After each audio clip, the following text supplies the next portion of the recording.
इंदू मिलमध्ये भारतरत्न डॉक्टर बाबासाहेब आंबेडकर यांचं आंतरराष्ट्रीय स्मारकाचं काम जे आहे ते सुरू आहे आणि जवळपास 70 ते 75% काम जे आहे ते उरकलेलं आपल्याला पाहायला मिळते। पाहतो आपण आकर्षक असं सगळ्यात जे आहे ते हे पुतळा समोर असणार आहे, त्याचा बेस जो आहे तो सुद्धा बनवण्यात आलेला आहे आणि समोर पाहतो आपण का ज्या सगळ्या याच्यामध्ये सोयी सुविधा आहेत त्या सुद्धा जवळपास होताना पाहायला मिळतात आणि साधारणतः पुढच्या वर्षी हे सगळं काम जे आहे ते पूर्ण होणार असल्याचं जे आहे ते सांगितलं जातं। आपल्यासोबत विधानसभेचे उपाध्यक्ष अण्णा बनसोडे आहेत। अण्णा, तुम्ही आज भेट दिलेली आहे, किती टक्के काम पूर्ण झालेले आहे? उपाध्यक्ष झाल्यानंतर इंदू मिल या ठिकाणी भारतरत्न डॉक्टर बाबासाहेब आंबेडकर यांचं आंतरराष्ट्रीय स्मारकचं काम या ठिकाणी चालू आहे। खरं तर मी आज स्मारकाचं काम कशा पद्धतीने किती पर्सेंटेज झाले हे पाहणी करण्यासाठी या ठिकाणी आलो होतो। यावेळी मला बंतीजी कांबळे साहेब, सुबोध आणि आमच्या मुंबई महानगरपालिकेचे अधिकारी असतील, MSRDCचे अधिकारी असतील,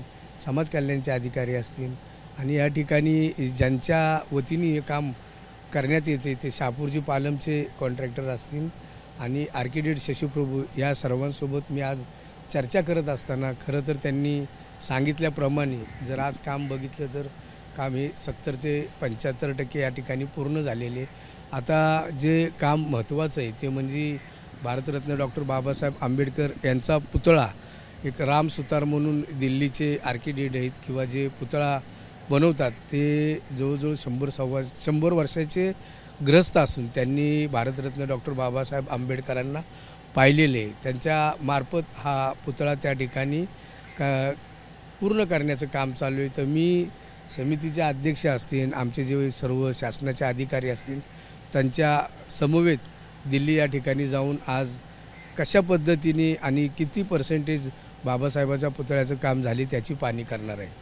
किती साधारणतः डेडलाईन काय ठरली आहे, किती दिवसात पूर्ण होईल? डेडलाईन आत्ता मी बोलत असताना 6 डिसेंबर 2026 ही डेडलाईन दिलेली, पण मी कॉन्ट्रॅक्टरसोबत आत्ता जे बोलत असताना त्यांनी असं सांगितलेलं आहे की डिसेंबरच्या 2 महिना अगोदर ह्या वास्तूचं सर्व पद्धतीने ज्या पद्धतीने करायचे काम त्या पद्धतीने ही वास्तू पूर्ण केली जाईल।